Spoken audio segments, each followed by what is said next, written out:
From Waterford, it's the Comedy and Magic Podcast, starring Johnny Marshall.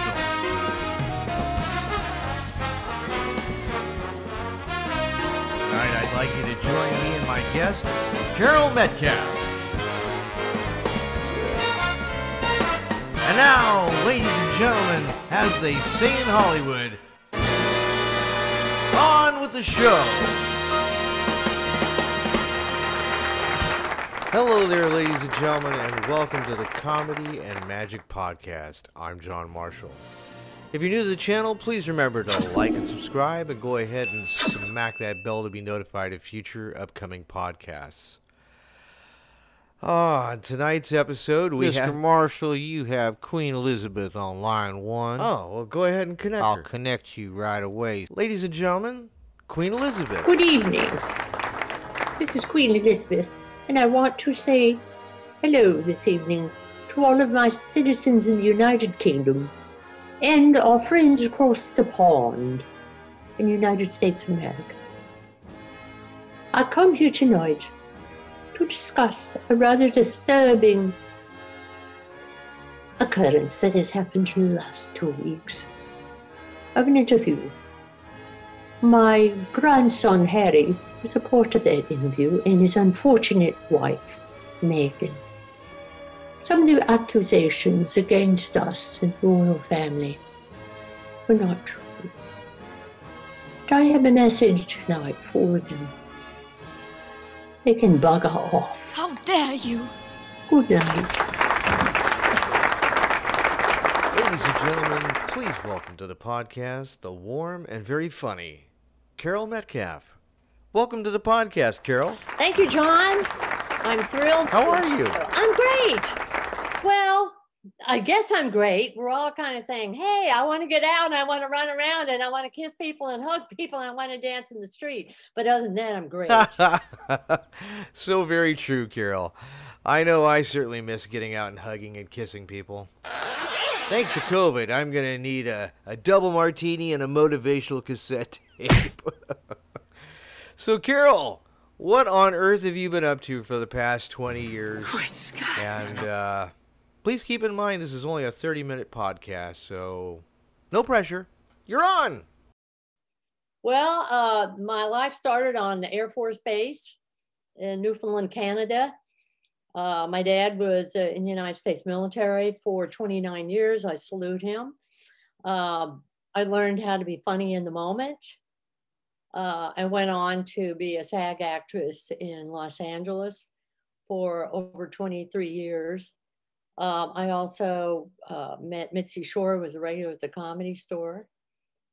I got to perform with people like Richard Pryor. Ciao, baby, so can we talk? And she loved me and kind of had me under her wing. Then... Well, I don't know if it's true or not, but I heard that Mitzi was kind of hard to work for, especially if you were one of her waitresses that actually had hopes and dreams of becoming a comic. She'd be like, shh, no, honey, just get out there and sell those drinks. You got great legs, but remember to keep your head down during the show. Nobody paid to see your head tonight. That's exactly right. You sound just like Mitzi. I'm jealous. That's right. Yeah, so anyway, I became a writer, and I'm a documentarian, and I have a documentary. It's called It Only Hurts When I Don't Laugh. And now we're going to jump to another area of my life. When I was in Hollywood and before I moved out to Santa Barbara, I was driving by Phillips Graduate Institute, and I'd always had a desire to study and become a therapist. And so that's what I did. And so I'm a LMFT, licensed marriage family therapist, but I'm also an MFLEC with military family life counselor. And my expertise is PTSD treatment. And I'm very proud to say that I do that because our veterans in active duty are my heroes and always will be. Thus, I've done a lot of USO shows And I am in negotiation for HBO show right now, so that's why HBO kind of came up. Well, that sounds pretty cool. HBO still does 1 hour stand-up comedy specials? They're reaching out now, so I can't NDA, but I'm also filming another documentary to follow up. This time it's going to be about aging. And I already have one wonderful comic, and I think she'll be thrilled to be mentioned, Janice Silver, and she's a regular at Flappers right now. And she reached out to me. And I teach lifespan on the human brain at Antioch University. And how the society has had a stereotypical view that you get a certain age that you suddenly decline. Well, I'm a baby boomer, and you look too young to be a baby boomer, but I am, and I don't care if people know that. And There's no way you're older than me. I mean, you might be about the same age. Come on, how old are you? I'll just say I'm over 60. But I usually get people. Well, you really, really look great. Thank you. Well, I modeled also. That's another thing I've done. I know I've done everything. And I was a professional model from the time I was 16 to 26, couture. And it was really fun because I would do all the shows and LBGTQ. Oh, you guys are so ridiculous. My first show. And all of the designers, all right, clothes hangers, come here, we're going to pin it on you. All right, go bitches. And we pushed Oh, man. And get hit on by dirty old men. One of them was Donald J. Trump. And that's the truth. Oh, hey. That's when I lived in Los Angeles. So that's kind of me. And my thing is that I really want us to, as people, as human beings, to be able to reframe ironic. And if you can do that, then you can release yourself from the cortisol from your amygdala going to the frontal lobe, fight or flight, which brings us down, takes the serotonin down. Thus, you're depressed or you're anxious. Does that make sense, right? Absolutely. And also have no judgment. I work with folks. I've been a therapist for addiction therapy. And my Irish side, my family, there was alcoholism. On the Metcalf side, there was none, but there's no judgment. When I walk down the street and I see somebody sitting there homeless and they got a beer, I go over and say, how can I help you? Seriously, can I know your story? Because you know how many veterans there usually are? So yeah, that's kind of like who I am. And I also, do you want to keep going everything I do? Absolutely. I mean, okay, sweetie. Because I also have my own YouTube channel. And we will plug that, and I will leave a link down below for everybody. Good. And that's where I just kind of look how ridiculous life is. And I also do a lot of characters. Yes, you do. Yeah.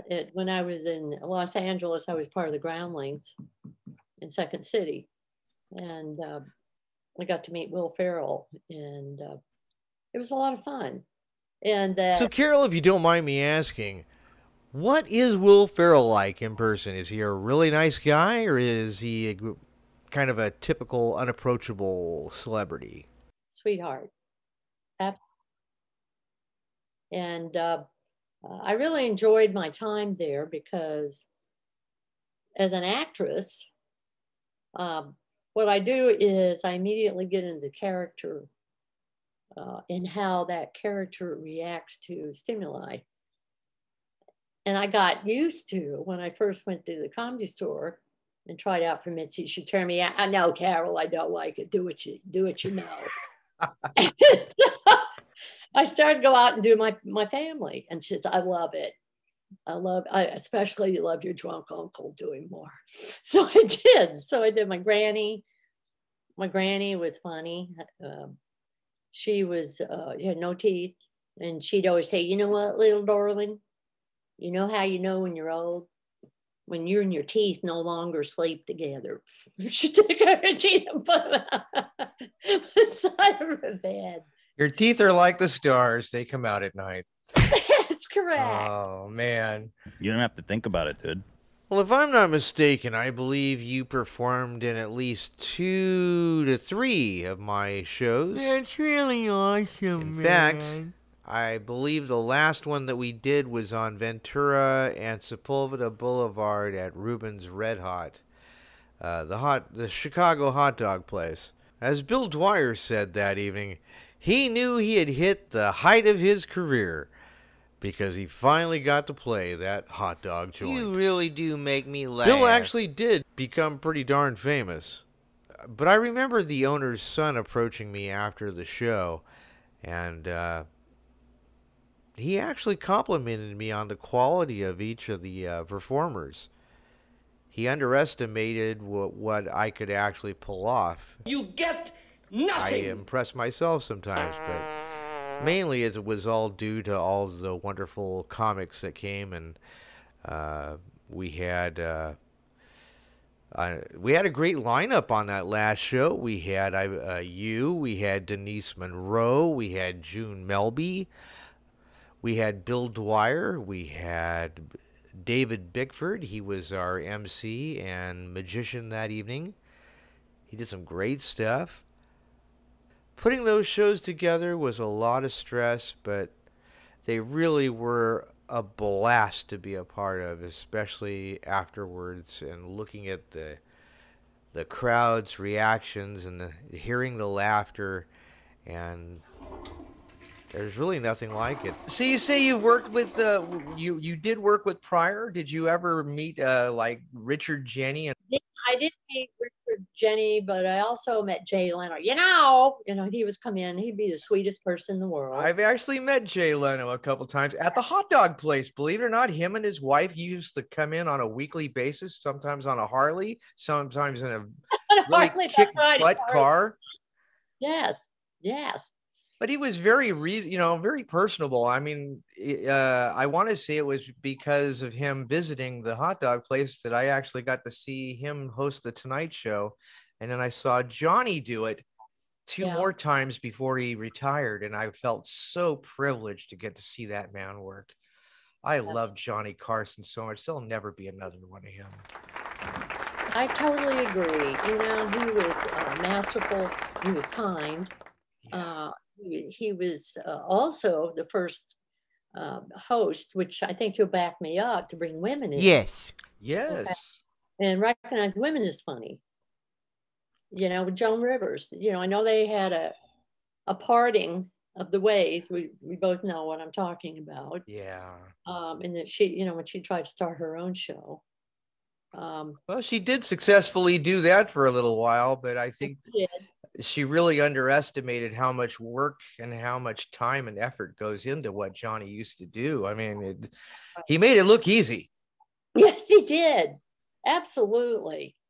And I never got to meet Johnny, but I did Ed McMahon. And he was a sweetheart.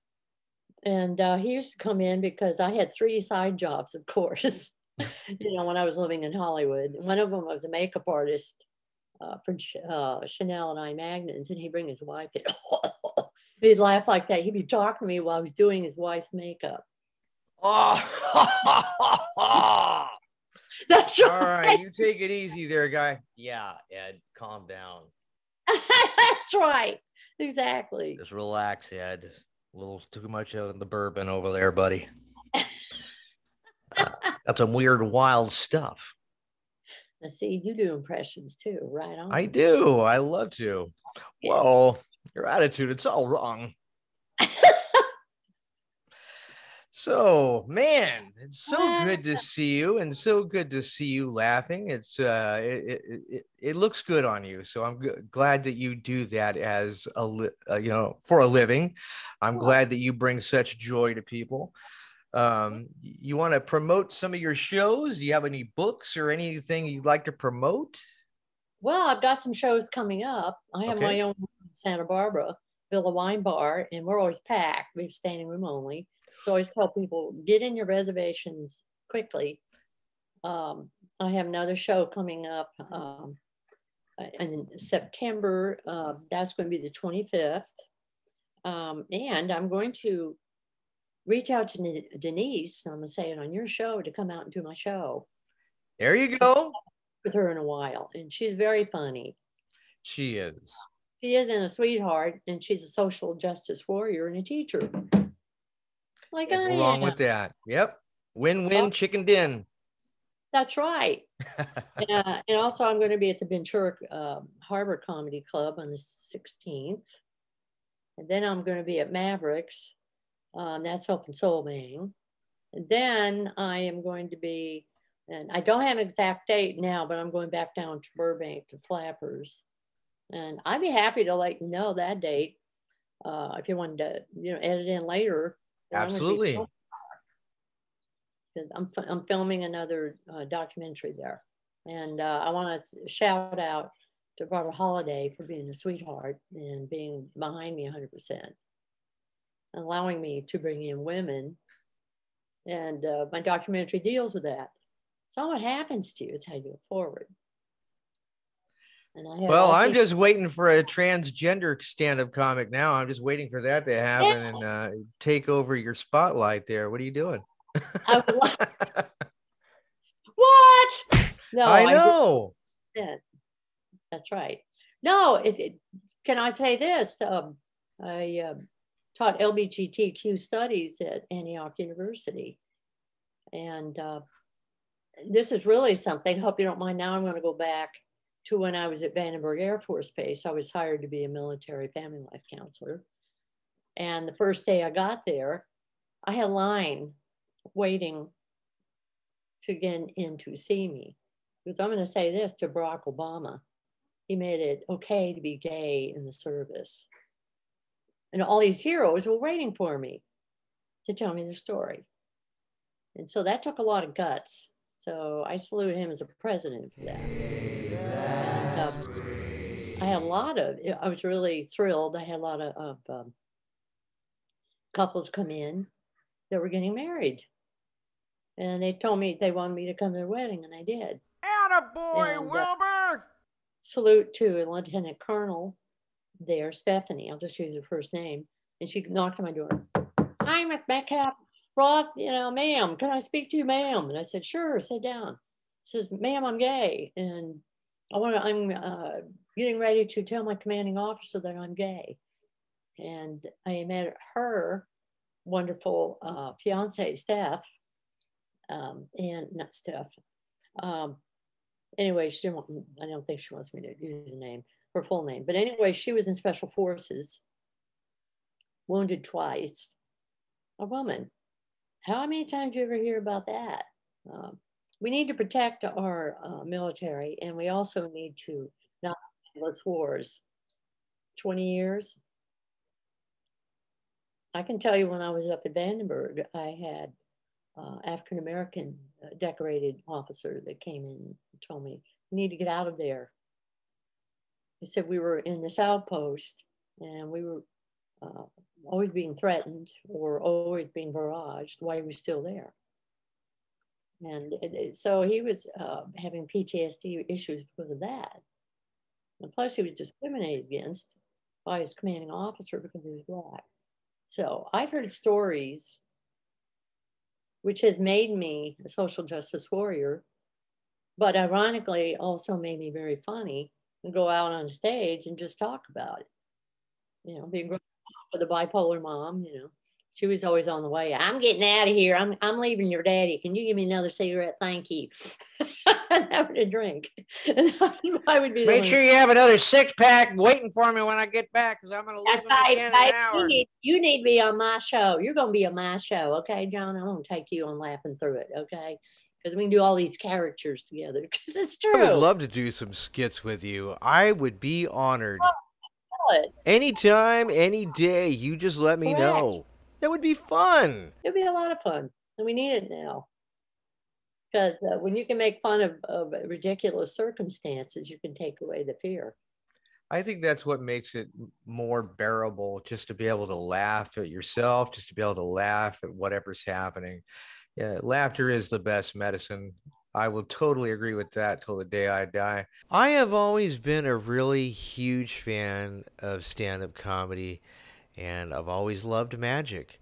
So it seemed only appropriate to become a comedy magician. I had to go back to the early blueprints. The exaggerated physical humor, like of Jerry Lewis, Foster Brooks, Jim Carrey, and comedy magicians like the amazing Jonathan, Michael Finney, Billy McComb, uh, legends of that nature. And I got inspirations and ideas, borrowing a little bit from here and there to kind of create who I am. In my room, I'd love to see your comedy and being a musician. Well, I have a bucket list thing, and I'm gonna try and get on over at the Magic Castle here this year. And if I perform there, I want you, your family, and Denise and her family to be there, 'cause it would mean a lot to me. Thank you. I'll be in the front row. Amen. I'm a person, my word. If I say it, I'm gonna do it. Okay. All right, we have proof right here, everybody. Okay. Man, that is so awesome. So you've been doing comedy since what, the 70s? Maybe the early, yeah, the mid 70s. No, since 1989. Okay. So you didn't start off. No. Oh Okay. no. I started again, I got my sociology degree. I was modeling. And then somebody said, you're funny. And on a dare, seriously, in San Antonio on the Riverwalk, they were having a contest and they had comics. So my friend, she said, I dare you to go up. Don't dare me, because I did. And back then I just did impressions. So I came out, woo, Cher. If I could turn back time. I used to be, that's how I got started in gay clubs. They'd hire me to come out and I'd be Cher all night or I'd be Joan Rivers all night. So I just do kind of have that Cher structure of your face. That's pretty cool. And Joan Rivers, I could see that in you too. That's right. I'm Irish and Swedish, so I can do both sides. Yeah. So yeah, that's how I started, and I came in second place. So what was Pryor like? Tell me a little bit about Richard Pryor, if you remember that far back. Yeah. Okay. Here's the deal. By the time I met Richard, he was just starting on that road, down to physically being declining. Oh, okay. Because he had Parkinson's. And he was a sweetheart, he was. But, he would always come in and he would talk to us in the green room. And he would say, I was born in a whorehouse. Oh, oh, man. I was a prostitute. And can I tell you, he was my idol? I watched Richard Pryor and I said, I want to do characters like him. For me, it would be Robin Williams. That was the ultimate character, man. And another guy who early stages Parkinson's, it makes you wonder, right. Actually, can I tell you this true story again? My first client when I was an intern was a young man, his name is Lenny, and he was an electric wheelchair. He was only at that time 40 years old. Okay. And he was my first, and he had trouble with speaking, but he was still very lucid, but and he was alcoholic, who, because of his disability. So I don't want to tear up. He would take 2 buses every day to come see me when I was his therapist in Los Angeles and tell me a story. And this is all true, I'm telling you. So he said, you know, Carole, you're the only person that makes fun of me when I talk, and then when I drink. And he would make fun of his own disability. And I said, well, what do you really want to do? And he said, my dream is to be a greeter at Walmart. He loved people. Oh, bless his heart, man. But I should send you a picture. He was there at my graduation when I got my license. There, I got my master's, and then started my. He was one of my first interns. I continued on with him as an intern. But what a sweetheart! It's, you know, again, funniest person on the planet. And he, you know, and he's that young and going. But I have a picture of him laughing. And, you know, and I'm standing there with my graduation hat on. And I got my arm around him. Aw. The same way with a veteran I had, who I came in because my proctor, when I graduated, I was getting ready to do my master's paper. I said, I want to do my master's paper on humor and healing. He said, well, I don't know if that would be appropriate. So I said, can I give you a synopsis? And then come down to the Comedy Store and watch. And he did. Call me in the next week and said, go for it. And one of the individuals that was at the Comedy Store with me at that time, I cannot remember his full name, I just knew it was Jess. He had one arm. And he would come on stage because he was a Vietnam vet. And he would say, man, I'm so sorry. You know, I'm late. Get one of those days, think, I know I'm forgetting something. I know I'm forgetting. Ah! Oh no.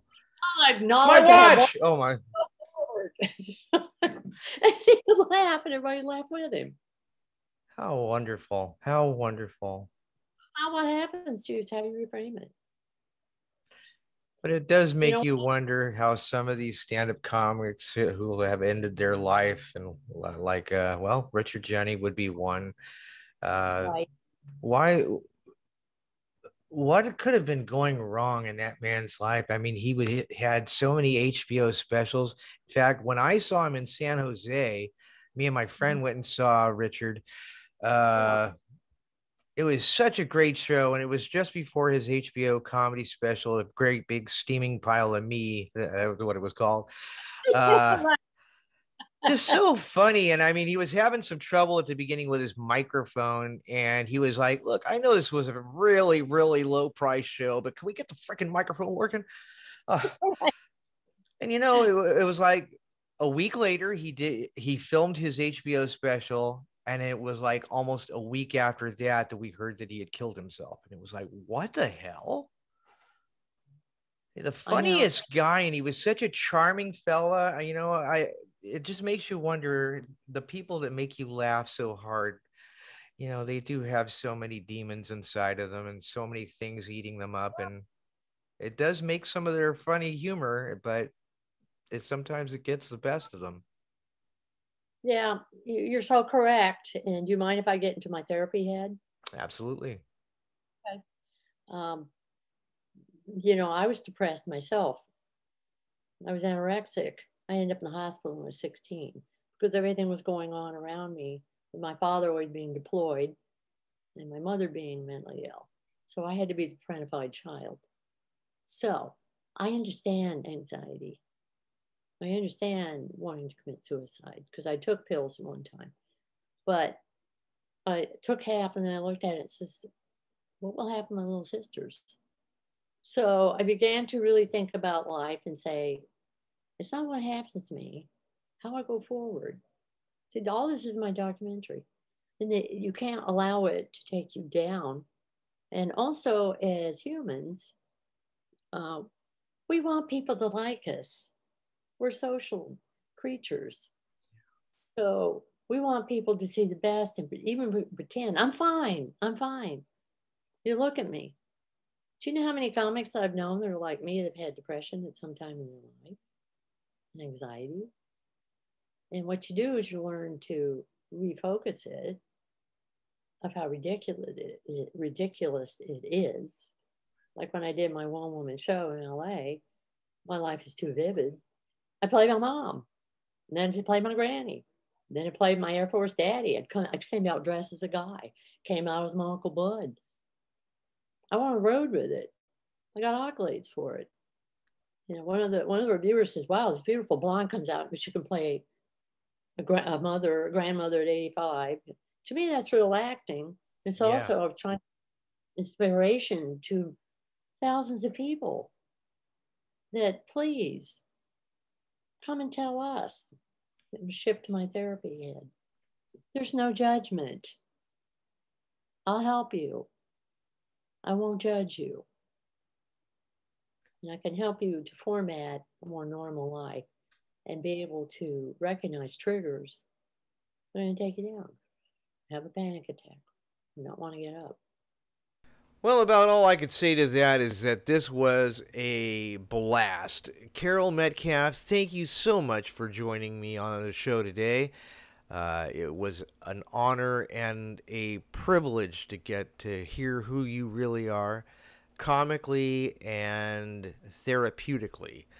You are an incredible human being, and I encourage anybody who wants to go check her out. Her links are down below. Please, please. In fact, I would even say go see one of her live shows. She is a true character. Carole, anything you'd like to add to that? Yeah. Can I say you're adorable and you're sweet? You are. And I'll pay you a big compliment. You remind me of my husband. He's the kindest, sweetest man in the whole world and brilliant. Well, he's a good man then. He really is a physicist. He protects America. I won't say anything. God bless and you also inspire others with your wonderful humor. So thank you. Carole, thank you so much. Well, I thank you all for joining us. And until the next time that we meet, God bless you. Good night.